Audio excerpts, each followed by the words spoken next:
A narration read by the Dark Outsider.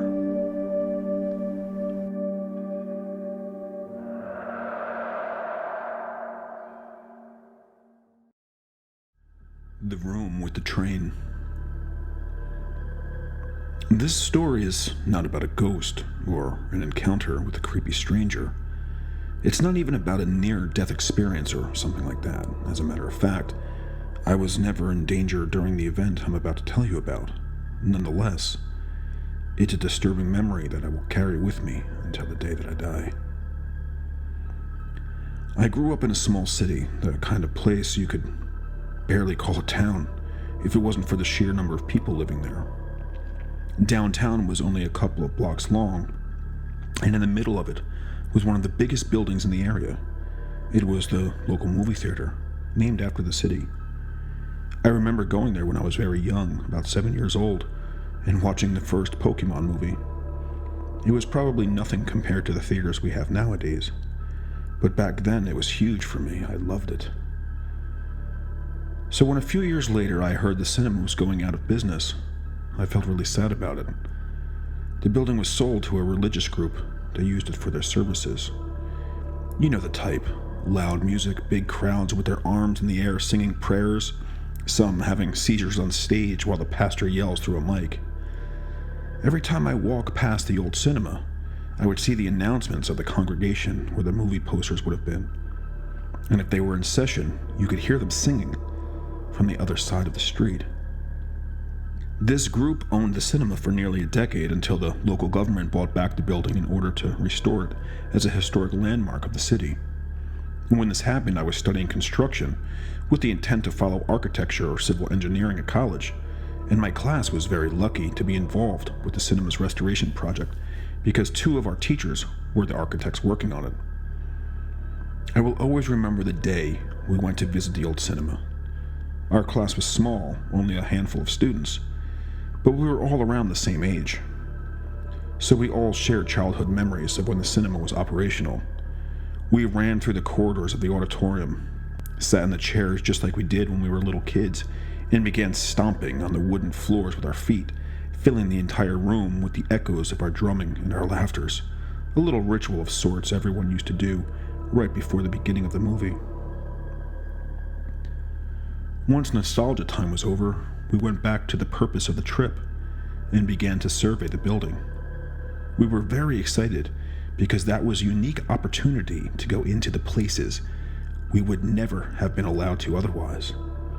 So we made sure to check every last corner, every single room, no matter how far, no matter how obscure. The first one we found was below the stage. On one of the corners, there was a little door, not very visible, probably because it was meant for the maintenance staff only. Behind it, we found a long room filled with rusty boilers, part of the old heating system that was no longer in use. The place was a little creepy, with all those old tanks and pipes crowding the narrow space. But what we found past them was what really started to freak us out. The room was small, very small. It was, after all, basically just leftover space from behind the boilers.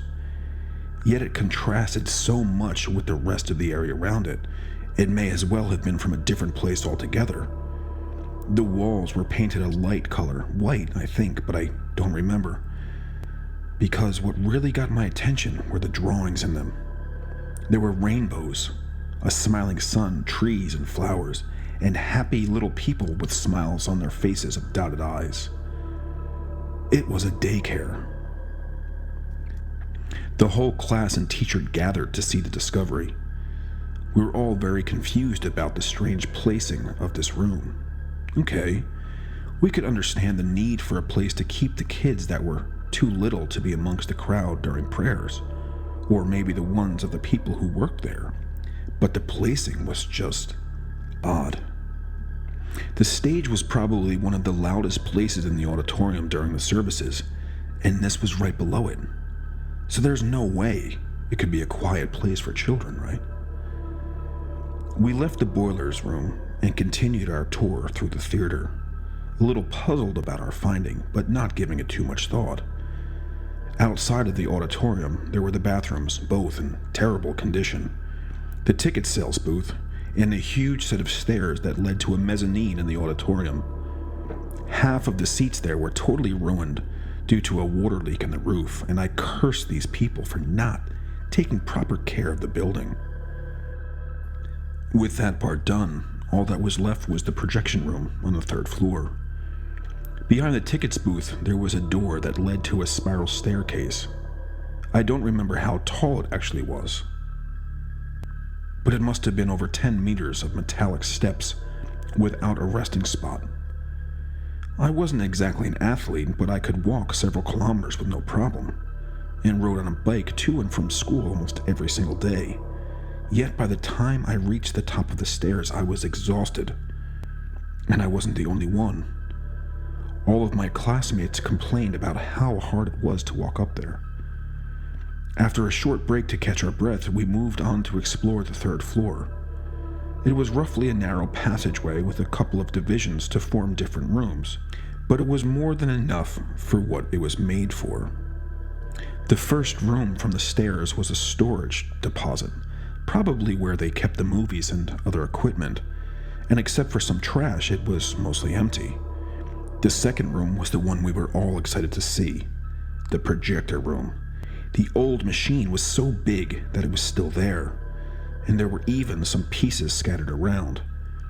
It was quite a piece of history, and we were all very thrilled to check it out, so no one really bothered to move on to the very last room until we were about to leave. And there, we saw it again. There was a train in this one instead of a rainbow. Something was written on it in big, colorful letters. Something about Christ, I can't remember it well. The drawings were a bit old, the paint slightly peeled from the walls, but the colors were just as cheerful as you would expect for a place where children play. My heart sank to my stomach as I came to the realization of what that place really was. The one behind the boilers probably serving the same purpose. I took notice of how isolated that room was. Literally the furthest away you could possibly get from everyone else. I thought about the 3 floors of stairs and imagined what it would have been like to a child to walk all the way up, only to end up in that room. The room with the colorful train in the wall. My classmates and I exchanged horrified expressions, as I knew they were thinking the same thing. We never visited the theater again, even though we continued with the restoration project for several months, and we never talked about those 2 rooms. Cases of molestation in the church are well known by everyone, to the point that pedo priest is practically a cliché. But this is the kind of thing you think happens in some place far away, in another city, even in another country. You never imagine it can happen in the very same town you live, the place where you grew up, in the very same building where you once watched a Pokemon movie when you were 7 years old.